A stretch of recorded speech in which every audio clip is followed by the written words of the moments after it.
మనకు సహాయం. మొదటి యోహాను పత్రిక 4వ అధ్యాయం 10వ వచనం. మొదటి యోహాను పత్రిక 4వ అధ్యాయం 10వ వచనం. మనము దేవుణ్ణి ప్రేమించితమని కాదు, తానే మనలను ప్రేమించి మన పాపములకు ప్రాయచిత్తమై ఉండుటకు తన కుమారుని పంపెను. ఇందులో ప్రేమ ఉన్నది. మనము దేవుని ప్రేమించితిమని కాదు అని ఉంది. మనం ప్రేమించలేదు, దేవుణ్ణి మనం వెతకలేదు. గమనించారా? ప్రేమ అక్కడే ప్రారంభం అవుతుంది. అందుకే ఆయన ప్రేమ స్వరూపి అన్నాం. గొప్ప విషయం ఏంటో తెలుసా? అసలు ఆ ప్రేమ పొందడానికి అర్హతే లేదు మనలో. కొన్నిటికి అర్హతలు ఉంటాయి, కానీ మనం చాలాసార్లు ఇలా అంటాం, అర్హతే లేని నన్ను ప్రేమించాడు అని మాట. నిజమే కదా? మన అర్హత ఏంటో తెలుసా? పౌలు గారు రోమపత్రిక రాస్తూ మన అర్హత ఏంటంటే దూరస్థులం, మన అర్హత ఏంటంటే శత్రువులం, మన అర్హత ఏంటంటే బలహీనం, మన అర్హత ఏంటంటే అయోగ్యులం.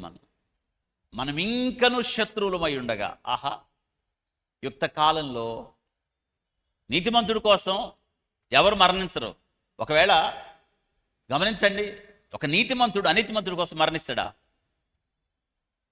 మనం ఇంకను పాపులమై ఉండగా, శత్రువులమై ఉండగా అనుంది, దూరస్థులమై ఉండగా. మన అర్హత అది. అందుకే ప్రేమ అనేది దేవుని నుండే కలుగుతుందని రాయబడ్డది.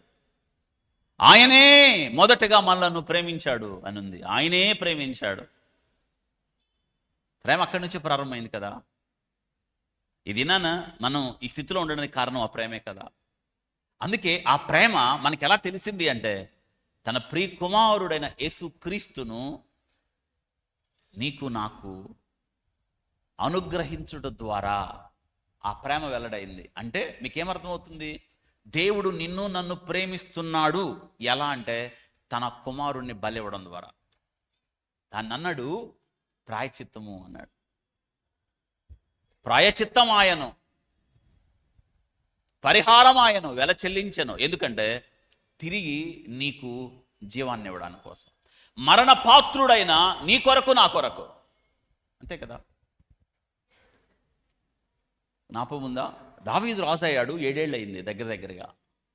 యెరూషలేము, హెబ్రోన్ నుండి యెరూషలేం, రాజధాని హెబ్రోన్ నుండి యెరూషలేంకి వచ్చింది. అతని ఆలోచన ఏంటో తెలుసా? ఇక్కడ నేనొక్కడినే కాదు, నాతో పాటు ఎవరిని ఎన్నుకున్నాడు తెలుసా? తనతో పక్కన కూర్చోడానికి. యోనాతానును బట్టి మేలు చేయడానికి ఎవరైనా ఉన్నారా? ఎవరు లేరు. అంత అర్హత ఎవరికి లేదు, అంత యోగ్యత ఎవరికి లేదు. ఉన్నారా అని అడుగుతున్నాడు. రాజుకేం పని? పనివాళ్ళు, అయ్యా సౌలు ఇంట్లో పనిచేసినాడు ఒకడు ఉన్నాడు, సీబా. సేవాకు తెలుస్తుంది. సేబాని తెలిసారు. నువ్వు సేబా కదా? అవును. యోనాతానును బట్టి మేలు చేయడానికి, ఉపకారం చేయడానికి ఎవరైనా ఉన్నారంటే, ఉన్నాడయ్యా ఒకడు. ఎవరు అని కుంటికాళ్ళు కలిగిన వాడు. దావీదు అన్నాడు, ఎక్కడున్నాడు? ప్రశ్న, అతడెక్కడున్నాడు? ఇదే ప్రేమ వెతకడం అంటే. అయోగ్యుడైన మెఫీబోషెతు కొరకు, అర్హత లేని మెఫీబోషెతు కొరకు రాజు సన్నిధి ప్రవేశం నిషేధం. ఎందుకంటే అంగవైకల్యం కలిగిన వాడు కాబట్టి. పైగొక మాట, బలహీనుడు, శత్రు శిబిరానికి కదా. సౌలుకి ఏమవుతాడు? మనోడు అంటే దావీదుకి ఏమవుతాడు? శత్రువే కదా. మెఫీబోషెతు దగ్గరకు మనుషులను పంపించి మెఫీబోషెతును పిలిపిస్తూ ఉన్నాడు. ఇది పాపికై చూపించబడిన కృప. మెఫీబోషెతు వెతకలేదు, దావీదు వెతికాడు. మెఫీబోషెతు కోరుకోలేదు. కనీసం మెఫీబోషెతు కలలో ఊహల్లో కూడా ఈ స్థితి తనకు దొరుకుతుందన్న పరిస్థితి తనకి దావీదు నుండి పిలుపు వచ్చిన వేళ, ఆహా, దావీదు నుండి పిలుపు వచ్చింది, నిన్ను దావీదు రమ్మంటున్నాడు. సహజంగా ఏమనుకుంటారు? దావీదు రమ్మంటున్నాడు అంటే ఏమనుకుంటారు? ఇతను దేనికి పాత్రుడు? మరణానికి పాత్రుడు. ఎందుకో తెలుసా? తన తాత దావీదుని మిన్నల్లిని వెంటాడినట్టు వెంటాడాడు కదా. ఇప్పుడు ఎప్పటికైనా శత్రు శిబిరానికి అనగా శత్రు కుటుంబానికి చెందినవారు ఒక్కళ్ళున్న ప్రమాదమే. అందుకే ఒక రాజు తన సింహాసనాన్ని స్థిరపరచుకోవడానికి ఏం చేస్తాడు అంటే, శత్రువు ఒక్కడున్న ప్రమాదమే కాబట్టి శత్రువుని లేకుండా చేస్తాడనమాట. చూసారా? కానీ ఇప్పుడు శత్రువుని శిక్షించడానికి కాదు, చెప్పండి, శత్రువుని ప్రేమించి అర్హతనివ్వడానికి. గొప్ప విషయం కదా, అదే జరుగుతుంది. ఆయనే మొదటిగా మనల్ని ప్రేమించాడు, ఆయనే మన కోసం. మెఫీబోషెతుకి తెలియదు. మెఫీబోషెతు అనుకున్నాడు, ఖచ్చితంగా మా తాత చేసిన పాపం మా మీదకి వచ్చింది, రాజు కోపం పెట్టుకున్నాడు, నన్ను ఉండనివ్వడు, రాజు నన్ను చంపేస్తాడు. కానీ అనుకున్నది జరగలేదు. భయంతో రాజు సన్నిధికి ప్రవేశం దొరికింది. గొప్ప విషయం కదా. మెఫీబోషెతు భయపడవద్దు అని చెప్పాడు. చూసారా? మనకు దొరికిన ఆ ప్రేమలో వాగ్దానం ఏంటంటే, సిలువలో దొరికిన వాగ్దానం, సిలువలో దొరికిన ప్రేమలో నుండి ప్రతిస్పందన, నీ పాపాలు క్షమించబడ్డాయి కాబట్టి నువ్వు భయపడద్దు.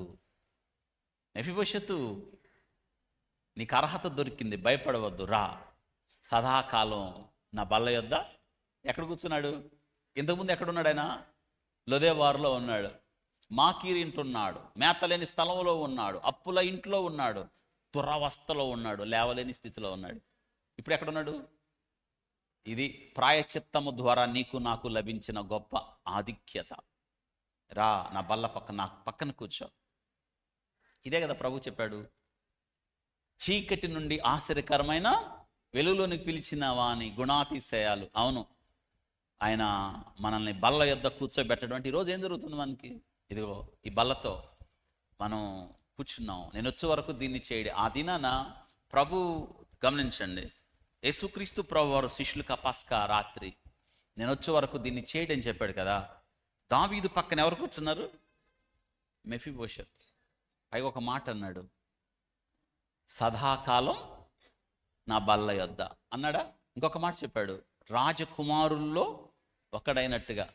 ఒకానప్పుడు ఇప్పుడు మనం ఎవరిమి? రాజులైన ఆయనే మొదటగా మనల్ని ప్రేమించాడు. యేసుక్రీస్తును ఆ పై వచనంలో ఒక మాట ఉంది, ఆయన చూపిన ఆ ప్రేమ ఎంత గొప్పగా ఉందో. ప్రాయచిత్తం, దాన్ని ఆయన ద్వారా ఒక మాట ఉంది అక్కడ, చూసారా? ఆ 9వ వచనంలో, మనము ఆయన ద్వారా జీవించినట్లు దేవుడు తన అద్వితీయ కుమారుని లోకంలోనికి అని అన్నాడు. దీని ద్వారా దేవుడు మన యందుంచిన ప్రేమ, మరి కదా, ప్రేమ ఎలా దేవుడు నిన్ను నన్ను ప్రేమిస్తున్నాడు అని తెలియడానికి స్పష్టమైన దేవుడే క్రీస్తుగా శరీరాన్ని ధరించి మానవుడిగా ఈ లోకానికి వచ్చిన వేళ ప్రజలందరికీ కలగబోవు మహా సంతోషకరమైన శుభవర్తమానం. నేడు రక్షకుడు మీ కొరకు నథింగ్ బట్ లవ్. ప్రేమ. వింటున్నారా? మిగతా మతాల్లో అందరూ దేవుణ్ణి వెతుకుతూ ఉన్నారు. ఇంకా దేవుడు అక్కడ ఉన్నాడు. దేవుడు లేడు. క్రైస్తవత్వం అనే మార్గంలో దేవుడు తిన్నగా ఎవరిని వెతుకుతున్నాడు? మనిషిని వెతుకుతున్నాడు. ఆదికాండంలో మొట్టమొదటి ప్రశ్న దేవుడు మానవుని అడిగాడు, ఆదామా నీవు ఎక్కడ? ఇప్పుడు ప్రశ్న ఏంటో తెలుసా? యూదుల రాజుగా పుట్టినవాడు. ఇది ప్రశ్న. వెతకాలి మనం. దొరికేశాడు ఆయన. ఆయన యేసుక్రీస్తు ప్రభువారు. ఆయన ద్వారా ప్రేమ. కాబట్టి ఈ ప్రభు యొక్క శరీరం, ప్రభు యొక్క రక్తం చూసినప్పుడు ప్రేమ మీకు అర్థమవుతుంది. బలియాగమైన ప్రేమ, ప్రాయచిత్తమునకై వెల చెల్లించిన ప్రేమ క్రీస్తు ప్రేమ. ఈ ప్రేమ మనకు అర్థమవుతుంది. ఆ ప్రేమను చూసినప్పుడు, ప్రభువా నా కొరకు బలి అయ్యావు, శిలువ యాగం, ప్రభువా నా కొరకు వెల చెల్లించావు, ప్రేమ వెల్లడి చేయడానికి స్వరూపమును సగును కోల్పోయావు.